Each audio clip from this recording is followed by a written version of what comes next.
So in the gospel, we have Jesus going up a mountain with three of his closest buddies, Peter, James, and John. And when they're up there, they encounter two significant figures from previous ages. They're both dead, but they appear. Moses, who represents the law. Elijah, who represents the prophets, or wisdom. And in a sense, those two figures actually represent the two parts of the Jewish scriptures, or Hebrew scriptures, as we say, the Old Testament. We have the law and the prophets, and with Jesus right in the middle. Well, in biblical times, mountains were very important. Big things happened on mountains. For example, when Moses went up a mountain, that's when he conversed with God. And that's when he got the 10 Commandments. Or when Elijah, he was running away from people who wanted to kill him, he escapes by going up a mountain and hiding.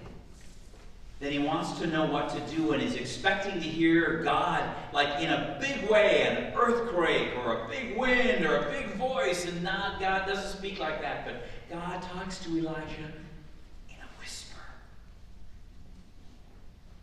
Or in the gospel you just heard, Jesus is on the mountain, and his true self is revealed to the other disciples, who he really is as the Son of God. Now, there is something about mountains. Let me show you. With some help from our servers here. Those of you who have climbed a mountain or even a big hill, you know how this works. Because when you're on a mountain, you see things differently. There you go. Let's put it right here, you guys. Perfect. Thank you. When you're on a mountain, all of a sudden there's a different view. You can see things better. Things come more into shape. You've got a bigger picture of what's going on. When you're up high, you get a different perspective of the world. Because what happens many times is, when we're down on the flat and something happens, we just focus on that thing and we think, this thing now is it. When you're on a mountain, you see the bigger picture. For example, let's say something bad happens to you. And many times we focus on that event and say, this is the end of my life. This focus of my whole being. You drop the ball, you make a mistake, you say the wrong word, you hurt somebody, you miss the deadline, or even something more powerful like that relationship fell apart.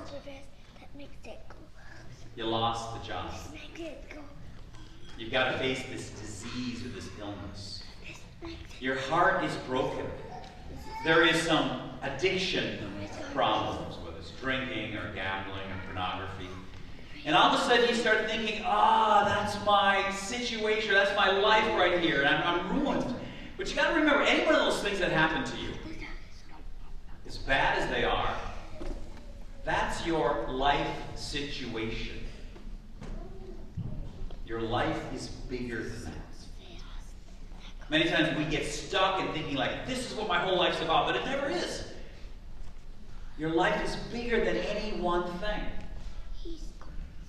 Or same thing like if something good happens to you. Like let's say, you get that winning goal. You get that promotion. You get that crown, you get that title. You won this worked out. Those are wonderful, but again, those are just your life situations. Your life is bigger than that. They don't define you. I've heard it said that after about age 30, any successes don't teach you anything. The older you get, it's nice to have success, it's nice to get that privilege, that honor, that title, it's great, but you're not going to learn anything from that. We typically only learn things from our mistakes. our failings, when things fall apart. That's when we're going to grow. For those of you under 30, success is good. Get that letter, get the promotion, get the degree, get that achievement. But just don't believe it. They don't define you. That's not who you are. Again, your life is bigger than that. Mountains are important. They show us a different perspective. And it's the same thing when we pray. We are invited to a different perspective. Because when we pray, we're invited to look at the bigger view or the bigger issues in our lives. Because sometimes, like when you don't pray, you can get so stuck and say, oh, this is awful, or what am I going to do about this? But when we pray, we're invited to look at things like God looks at them, the bigger picture. So when something bad is happening in your life, talk it over with God. When something good is happening in your life, talk it over with God. Put things in perspective. The writer of that second reading says we're all called to a holy life. You just heard it. But he says we achieve that holiness not because of our works, not because of what we do, but because of God's plan for you and God's grace. That's how we're called to a holy life. So I got to believe that just as God said these wonderful words about Jesus, God would say the same thing to you. You are my beloved daughter. You are my beloved son. Or then when Jesus goes to talk to the disciples after that, I believe that he would say the same thing to you that he said to the disciples. Get up, stand up, and don't be afraid.